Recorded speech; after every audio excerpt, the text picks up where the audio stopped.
Hey, you there. Did you watch part 1? Did you watch part 1?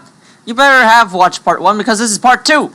Part 2. Alright, part 1 was about the woodland dungeon, whatchamacallit. I don't even know if dungeons was a good idea to put into the title and description, whatever. Alright, this video is going to be about the second one, the TOMBS dungeon, or whatever. Click in the iCard right here if you haven't watched part 1. Please watch part 1. I need views. Please, you watch part 1? Alright, fine, you get the pass.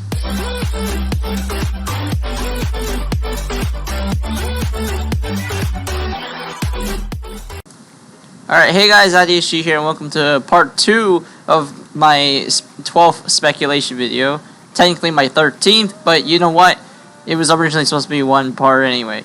Okay, so this part is about the TOMBS dungeon, or the desert dungeon.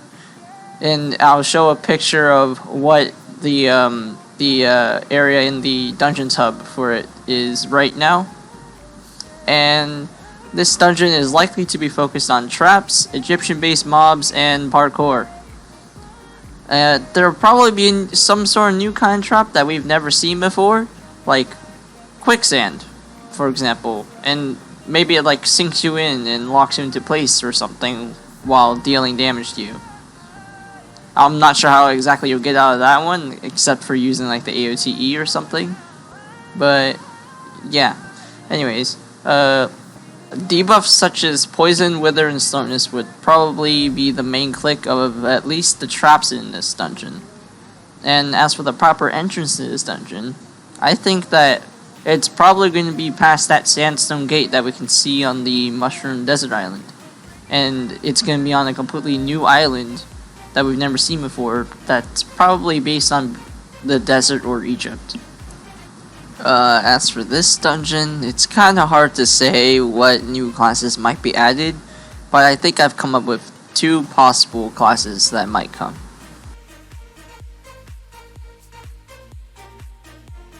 So the Tomb Raider is a class that's more focused on finding treasure and defusing traps. So its base stats are plus 10% magic find, plus 10% armor drop chance, plus 20% speed, minus 10% from NPC costs within dungeons, and minus 10% damage you deal. Its passive is Treasure Hunter. Now this passive, what it does is hidden rooms are shown on your map after defeating the mini-boss for the room that you're in. And you have a higher chance of getting better rewards based on your Tomb Raider level if you're the one to open the chest inside the hidden room. So, to elaborate on that, what that means is, like, after you defeat the mini-boss for, like, a room, then, and the mini-boss, for, if you guys don't know, is the mob with the star next to its name tag. And once you defeat that thing, you can look on your map if you're the treasure hunter, and you can see all the hidden rooms within that room that you just cleared.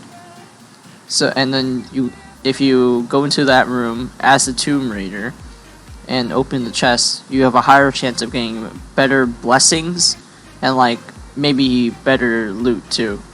Like, let's say it was like supposed to be like a defuse kit or like tranny weights that are in there. There could be something better or like multiple of them. Who knows? But like higher level blessings are going to be very helpful for your entire team. Now as for the ultimates, its first ultimate is Master Defuser. So what this ultimate does is any traps you walk past for the next 40 seconds will be instantly defused for you and your teammates. And they're actually rigged to trigger on enemy mobs instead. And the cooldown for this ultimate is 180 seconds. So like, let's say you see like an arrow trap ahead of you, and there's like, you can also see like several other traps ahead.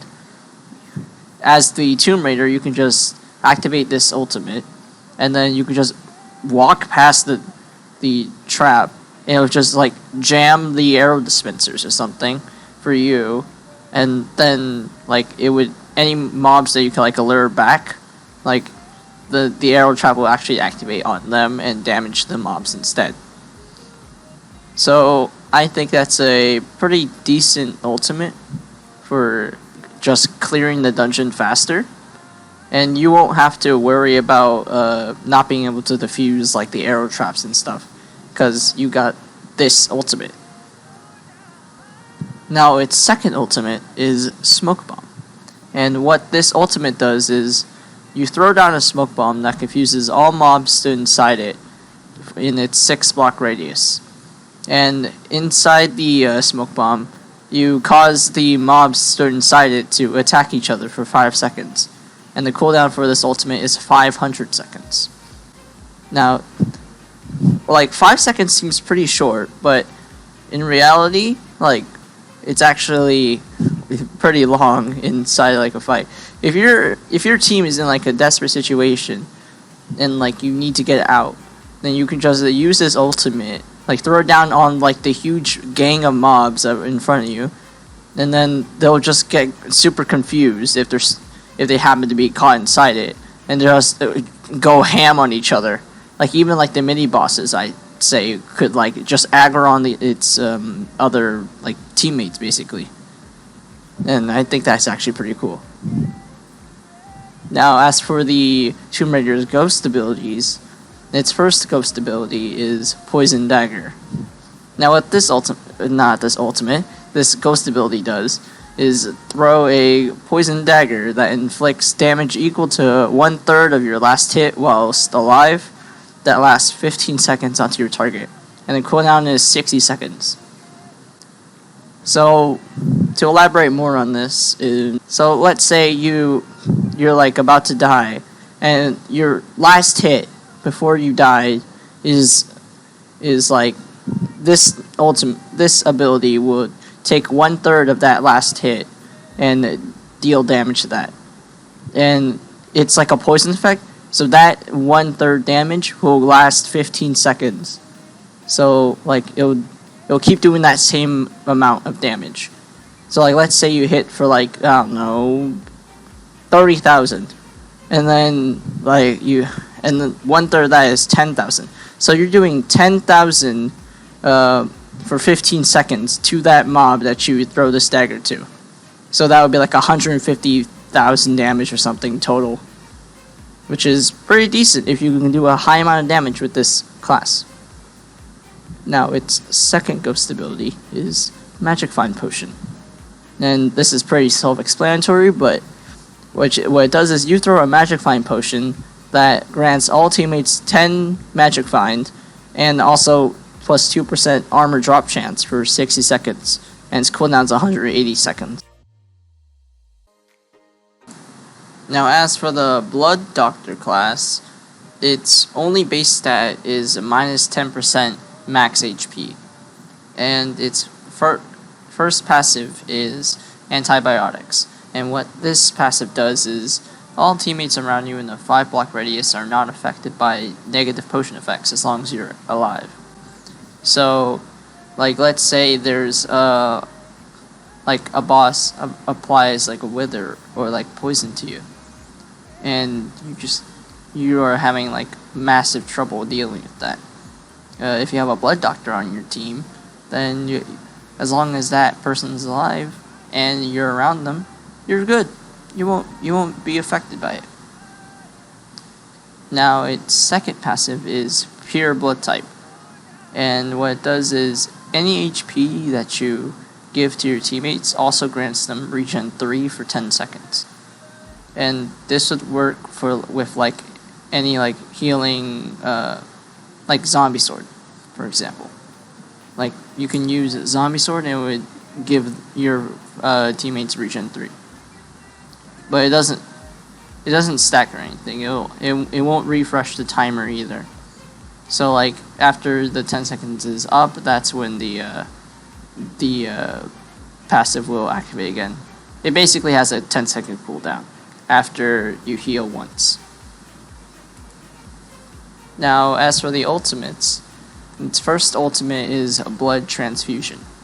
And what this does is it transfers 20% of your max HP to all your teammates and heals them for 5% of their max HP each.